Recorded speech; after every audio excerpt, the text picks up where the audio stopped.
Hi guys, today we have a very special guest. He is Mr. Jon Entine from the Genetic Literacy Project.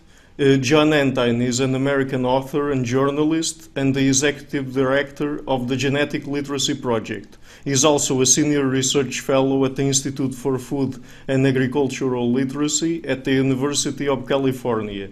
He is the author of 7 books, including Let Them Eat Precaution, How Politics is Undermining the Genetic Revolution in Agriculture, Crop Chemophobia, Will Precaution Kill the Green Revolution, and Scared to Death, How Chemophobia Threatens Public Health. Before becoming a print journalist, Jon Entine was a producer and executive for 20 years at NBC News and ABC News, winning 20 journalism honors, including a National Press Club Consumer Journalism Award, and Emmys for specials on the reform movements in China and the former Soviet Union. He was also the head of documentaries and Tom Brokaw's longtime producer at NBC News. So, Mr. Jon Entine, how are you doing today? Very good. Thank you for having me on your program. Oh, it's a pleasure. I'm really a fan of the Genetic Literacy Project, so it's really a pleasure to have you here with us today. Okay. Thanks. Should we tell people a little bit about what the GLP is so they understand that? Yeah, that would be the first question, so please. Yeah, it focuses on, it's a website, but it's also a nonprofit. The website focuses on news about biotechnology and genetics, things like gene editing of humans, designer babies, the dispute and embryo iterations just to help remove diseases. But it also gets into the agricultural genetics debate, the so-called GMO debate, which is really a debate between industrial agriculture and other forms of agriculture. It's very heated and there are very important issues about sustainability. But rather than being just a news site, we try to take it from a policy and a media angle. What's really being said when news reports come out? What are NGOs and corporations doing to manipulate or in some cases twist the truth? So we're really trying to get to the news behind the news. And so our obligation, our responsibility is really to train viewers, readers, people that we outreach to, policy people, scientists, on how to interact with the media and how to tell their story about how they see the science. We really don't have a scientific line. Our subheading is science, not ideology. So we want a vigorous debate because a lot of these issues are quite complicated. Mm-hmm. Great. So, and what drew you to genetics in particular among all the sciences? It was really a personal experience. I was athletic and growing up and followed sports and grew up during an era when American American basketball, American football, not soccer, obviously, football, and baseball became overrepresented by people of African ancestry, specifically people of West African ancestry, African Americans, people from the Dominican Republic, places like that. And it was an amazing phenomenon, almost from my early ages when it was close to zero to 15 years later, the NFL was 80% black and the NBA was 85 to 90% black. And it seemed like an interesting cultural phenomenon, but I suspected it was more. And there were a number of developments in genetics that began to emerge in the late 1980s. And Tom Brokaw and I, Tom was the well-known anchor for NBC News, said we really need to discuss this issue. It's becoming a major issue, a topic of conversation. There were a number of incidents that happened involving it. And he asked me to do a story. I initially declined. I thought it was a career killer, but then agreed, and we ended up doing a documentary called Black Athletes, Fact and Fiction, and it was a huge award winner, won Best International Sports Film of the Year in 1989, and launched me into a career of looking into genetics, and ultimately led to my first book on the same subject, but expanded and greatly, called Taboo, Why Black Athletes Dominate Sports and Why We're Afraid to Talk About It. Mm-hmm. And from then genetics became a major focus. I just saw the opportunities, and now going forward, I think the pillars of our economy over the next decades will be based on biotechnology and genetics, innovation in medicine particularly, but also in agriculture. That's a really interesting story there. So, and for people who don't know about it, could you please explain what is a gene and why shouldn't people fear genetic manipulation, either when it is applied to other organisms or to humans?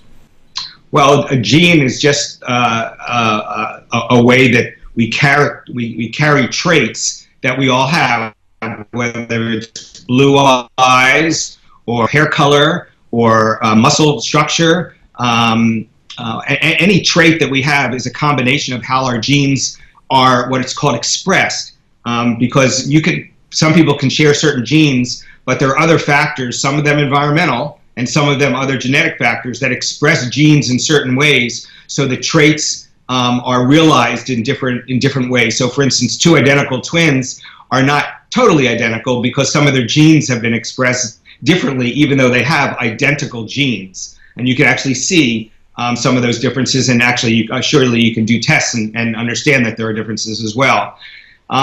So we are really coming to an understanding of how our body works, how genetics leads to various traits.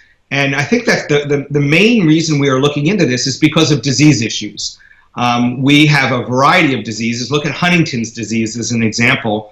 If you have the mutation, a bad gene, a mutation, mutations can be good or bad, but a bad mutation that causes Huntington's disease, you will get that disease and you will die. You will die in your 40s. There is a 100% chance that you will die. Now, if you get other genes, like there's a range of genes called the BRCA genes, the breast cancer genes, you don't have a 100% chance of getting breast cancer. Those genes are mitigated by other gene relationships and by environmental factors as well.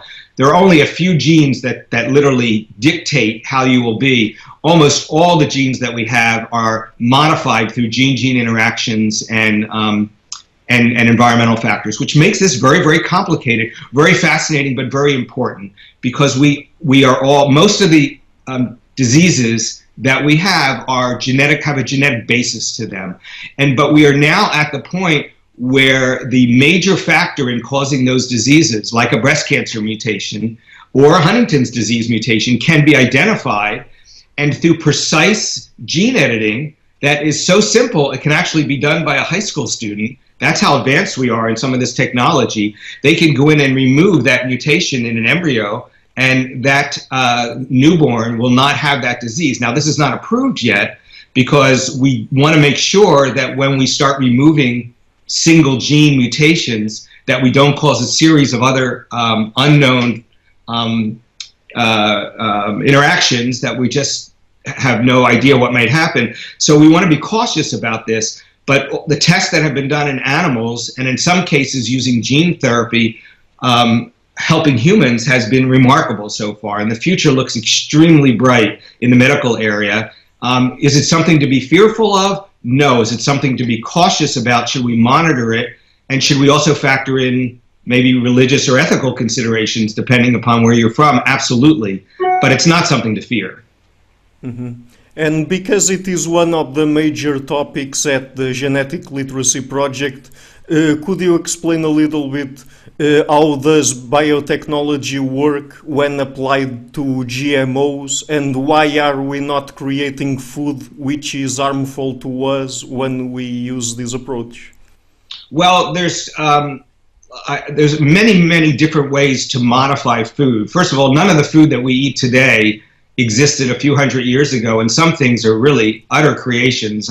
For instance, I'm not sure if you're a fan or even ever have ruby red grapefruit, sweet grapefruits. Have you ever had a sweet grapefruit? Well, you may not know this, but that was created by subjecting the seeds of grapefruits to radiation over a period of 7 years, creating random mutations until ultimately a random mutation appeared that led to a sweet grapefruit. Now you can go into your organic store and buy your radiated seed that creates an organic grapefruit, and no one says boo. They think, oh, that's fine, that's an organic fruit. But it was really created artificially. We have hundreds of plants that were created by radiation or chemicals. We have lots of plants that are created by crossbreeding. None of these would ever occur in nature, and yet we buy them and they can be sold as organic food. About 30 or 40 years ago, we started realizing that we could actually, rather than spending 8 years radiating seeds and then planting them and kind of seeing what would come up, really just hit and miss, that we could actually find genes that we knew had certain traits and breed for them. And that started the GMO revolution back in the 1980s, and the first products were approved in the 90s in the United States. And we precisely identified single genes that would be able to affect a change. Sometimes the change would be, for instance, there are a number of plants, cotton, soybeans, and some other plants. Bangladesh has brinjal, which is eggplant, and a natural bacteria that is used by organic farmers. They spray this to control insects, has been inputted into these plants, and it naturally expresses itself. Again, it's something found in nature. This isn't made in a lab, and it repels pests, and they don't have to spray. So organic farmers have to spray. People who use GMO BT, brinjal in Bangladesh have saved literally thousands and thousands of lives and cut health problems down dramatically, because that's such a key plant. But there's many people who are critical of the fact that bacterium was not natural to that brinjal. And they say, oh my God, we're changing nature because we're putting something from one species into another species. And so they say this isn't natural, and anything that's not natural, we shouldn't do. The train has left the station on the natural issue a long time ago. I mean, the issue that I just told you about grapefruits, I think, illustrates that very, very well. Nothing is natural. The question is, how do you define natural? And we also know that genes are very flexible. Pluripotent is the word that we use. One of the reasons that stem cell surgery works, stem cell therapy works, is because you could take amniotic stem cells and it hasn't yet differentiated into what they are. And you could take amniotic stem cells and put it into a certain part of the body, and it becomes that part of the body. It actually, because every gene in it has all the genes that we have in our entire body. So we basically can move them around in the body, and as they express themselves, they can become one thing or another. So the idea of foreign genes doesn't exist. Humans are 30% share 30% of our genes with marigolds. We share 60% of our genes with worms. So we're not part worm, we're not part marigold, even though we share the same genes. So people have to misunderstand that. But that scared a lot of people, and they said, we don't want unnatural things like GMOs. But now we're moving into a new generation called gene editing, CRISPR. People have heard the term CRISPR. In CRISPR, rarely, sometimes but rarely, do you actually move genes from one species to another. You just work within the genetic structure that exists. It's very similar to what nature does. And so now we have things like apples that don't brown so fast. We have potatoes that don't bruise so easily. We have mushrooms that don't bruise and brown so easily and go bad. These were approved by agencies in different countries because it mimics exactly what nature does, and there's no genes being moved from one species to the other. So many of the debates, many of the concerns focused at GMOs, you'd think that debate would be over and it would disappear. But the opponents of GMOs, after focusing almost solely on the issue of using foreign genes, have now switched their debate and say, oh no, we just don't like any gene changes at all. And now they're against gene editing, even though it's really exactly what's going on in nature. Mm-hmm. And in what ways are GMOs superior to conventional and organic farming? Well, there's all kinds of farming are necessary. It really depends on the conditions and where you are and what your goals are. If you live in a small town in Portugal and you don't have access to a lot of chemicals, and you have some natural chemicals that you can get that are available, it may be better for you in that town to use something that's closer to organic or conventional that is not GMO. That might be better for you in that situation. But we have to look at the bigger picture, which is that we have we'll soon have 9.5 billion to 10 billion people on the earth. We're already at max capacity in terms of land use. Organic agriculture, agroecological farming has about a 40% yield lag. You're not going to be able to fill those people using organic farming, so you have to use the most advanced techniques. Plus, you want to use techniques that are the most ecologically sustainable. Many of the organic techniques are just not ecologically sustainable. For instance, GMO plants, certain GMO plants, that if they're herbicide resistant, you only have to put one application of an herbicide, maybe two, on the plants, and you don't have to till the soil to get the weeds out, because the weeds just die and they don't even emerge. But organic farmers have to do tilling all the time. People may not realize that, but that tilling releases carbon. It's one of the single biggest contributors to carbon pollution in the world. Organic farming is very, from a greenhouse gas perspective, if we're concerned about global warming, organic farming is a terrible, terrible choice. It's much, much less sustainable than intensive agriculture. So there's all these trade-offs. It's what's the situation, what are your goals? Some cultures will choose organic farming, GMOs, and gene editing crops have a lot of new advantages. They can be nutrition efficient. We have a golden rice that's developed in the Philippines and is going to be introduced in Bangladesh, probably in Bangladesh this year. That has it's vitamin A enhanced. We have them so that they're resistant to climate change issues, both drought and flooding, and all kinds of potential benefits are there. It's really endless because you can introduce so many traits on it. So it's a matter of making sure that we're doing things in a realistic way, that we're monitoring what's going on. But the potential for GMOs far eclipses organics, which is really a 100-year-old technology. It has its benefits in limited situations, but it's not going to be able to deal with a world of 10 billion people when we actually have to shrink the agricultural footprint, not increase the agricultural footprint. Mm-hmm. And due to those traits, would you say that GMOs, alongside other new farming technologies that we have, for example, hydroponics and even eventually aeroponics, could be the best technology that we have right now to help fighting climate change and environmental degradation? Absolutely, I agree with you. I mean, we have to be, I think climate change is one of the major issues facing us. As you mentioned, hydroponics, aeroponics, where you grow things in the air. There's a big fight in the organic community.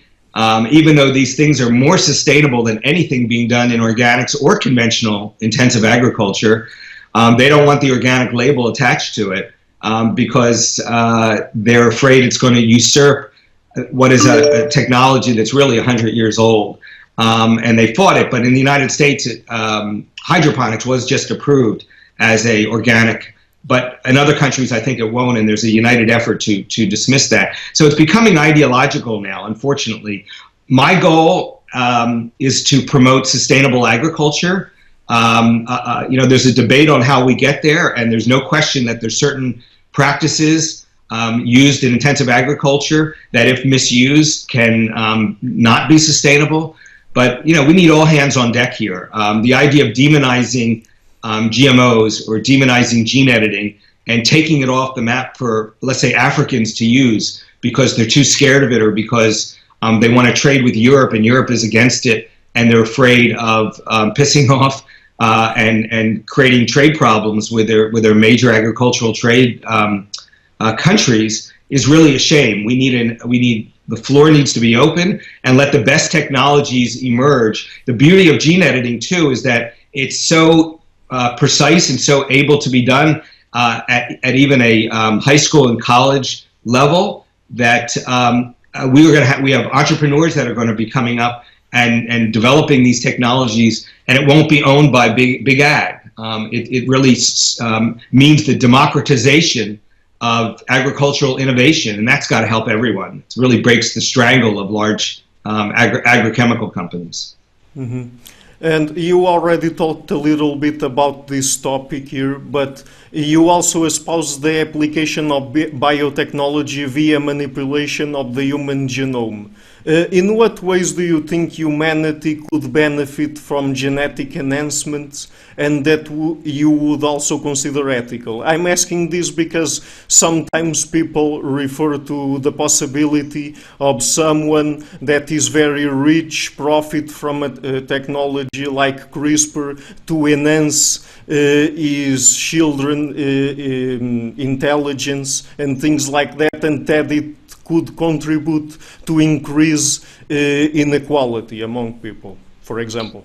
Yeah, these are very, very important questions, and that's why some groups, both on the political left and on the political right, have really said we should not do any human embryo gene editing, because they believe, although they see the possibility for the good, which is to eliminate certain diseases or dramatically reduce certain diseases, the possibility is that it could be used eugenically to, let's say, make your kids smarter, or make their eyes prettier, or make them taller, and then maybe someone wants to make their kid more muscular, and suddenly things get out of whack. The body could maybe not handle all these kinds of changes, and we have a society of people competing eugenically to try to make the best kids, and who will win that contest? The rich will win it, but it also is a technology that could spin out of control and be used by people for nefarious reasons. So to be concerned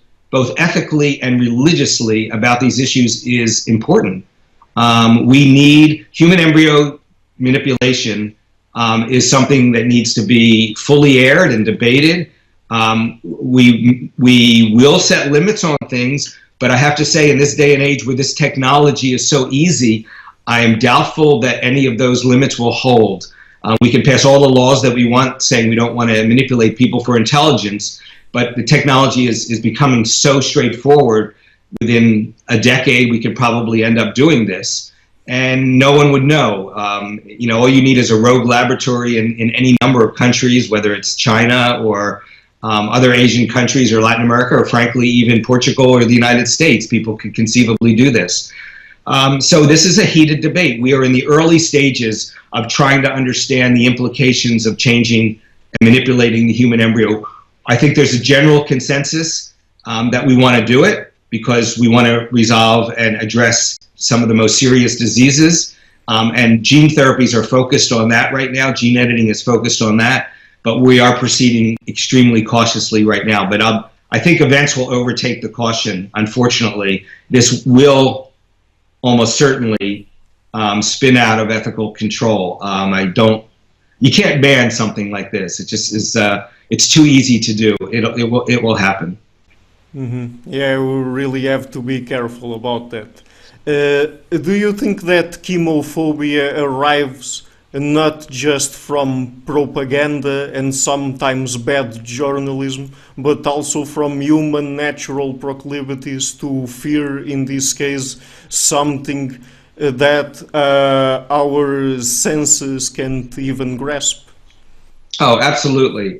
Chemophobia, if your audience is not familiar with it, is just a fear of chemicals, and I think we have a lot of fears. The whole concept of being scared and what we're scared of and why we're scared of it is fascinating. And the concept in science terms is understanding risk. What really causes risk? What can actually harm us? And we're funny people. We drive around in cars all the time, and riding around in cars is one of the riskiest things that you can do. The number of people who die is quite high, and very few people get anxious getting into a car, although we do hear about catastrophic airline flights, including one in Russia just a few weeks ago. Flying is much safer than driving a car, but people get hyperventilate. Many people won't fly. Why? Because it's the illusion that you can control your risk while driving, but when you're flying, you can't control your risk. So that's one of the things that distinguishes how we react to various things. So chemicals in our food is a fascinating issue. We have done enough testing over the years that we're pretty familiar with what level of chemicals might cause any kinds of conceivable health problems. In the United States and in Portugal and other countries, we usually set the dose limits about 100 to 1,000 times more, a safety zone, 100 to 1,000 times greater than what we see even overuse of any kind of chemical, overexposure of any kind of chemical to a person. So the safety factors are enormously large, and even if you were at the edge of that safety factor, that's only showing that there 50% of rats might have some kind of reaction to it. So the factors are really, really large, and yet we see all the time in the press, very popularly in the United States, for instance, we have something called the Environmental Working Group, which puts out every year a list of what they call the dirty dozen fruits and vegetables, which they claim are dangerous. Well, every one of those, the chemical residue and traces on them are hundreds to thousands of times below what science has been able to determine could cause any harm at all. So they pose no dangers at all, and yet they sell them as scary, and they say, oh, people should go buy organic food. Well, organic foods, they don't test for organic chemicals, and there are over 100 organic chemicals that are approved. Some of them are carcinogenic. So first of all, they're not even testing for chemicals that are on organics. But more than that, what they're doing is getting people who are poor or don't have the economic wherewithal to buy more expensive food to skip perfectly safe conventional food and buy something that's 2 or 3 times more expensive under the illusion that they're protecting the health of themselves and their children. And this is really a scam that's developed, but it's developed because we don't understand risk. And it's really, really hard for people to get their head around what is risky and what is just a potential risk. But I mean, for instance, alcohol is risky. If you drink 150 glasses of wine every single day for a year, I guarantee you that you have a very good likelihood of getting cancer. If you drink 150, coffee has 29 different carcinogens in it, but it also has some actually good things in it. Just because it's carcinogenic doesn't mean we shouldn't drink it. We drink it at levels that are far below what could be dangerous. So people love coffee, so they don't exercise the same thing. But when it comes to agricultural chemicals, they lose that same ability to be discriminating and are suddenly overreact. And unfortunately, private nonprofit groups, NGOs, that have an ideological agenda take advantage and exploit those fears. Yes. And just before we finish, you work on trying to promote literacy in all of these issues. What means do you think could we apply to further educate people on these subjects? Well, one thing I'm doing, and what we're doing, is trying to get at the level where rubber meets the road. And there are 2 places. One, for instance, we're speaking at a number of dietary and nutrition programs where school nutritionists and dietitians are there. They're the ones who are bringing information and educating people at the junior high and high school, primary school level, and giving them the facts about these things. And there's a lot of myths. They're just people too, and they react to the same scare tactics that anybody else reacts to, even when they have an education. Most of them don't have PhDs, though a few do. And we really need to bring these issues to the level of where people are beginning to form and make decisions. We, of course, need to have information sources like the GLP, but we also need to get to policy leaders as well. So we're focusing some of our efforts on going to Washington, D.C., going to European centers like Brussels and elsewhere, and trying to educate them so that they don't overreact. Sometimes they get pressure from campaigning NGOs, nonprofits, that create a scare aura around chemicals or GMOs, or promote organic food at the expense of conventional agriculture. And I think this really distorts the kind of information that's out there. But laws are passed based on this. This is actually going on right now in Europe, where they're on the verge of banning glyphosate, which is a very mild agricultural herbicide. It has the toxic level equivalent to human salt, and they're going to ban that. But they just re-upped a chemical called copper sulfate, which is natural. It's copper, and it's used mostly by organic farmers, and it's one of the most carcinogenic chemicals out there. It's been recommended to be banned by the European Food Safety Authority, and that sailed through. And glyphosate, which the European Food Safety Authority says is not carcinogenic and is perfectly safe, because of political reasons, may get banned. So we have to educate politicians so they can stand off pressure from nonprofits who don't respect science. Mm-hmm. Okay, so Mr. Jon Entine, it was a pleasure to have you here with us today, and I would like to thank you for having accepted my invitation. I've been a big fan of your work and the work you've done at the Genetic Literacy Project for many years, so I would really love to help you promote it a little bit, and so I hope you keep up with the good work, and thank you again. Thank you very much. Glad to have been on the show. Okay, so take care. Bye-bye. If you appreciate my work, please consider supporting me on Patreon at patreon.com/thedissenter. Thank you.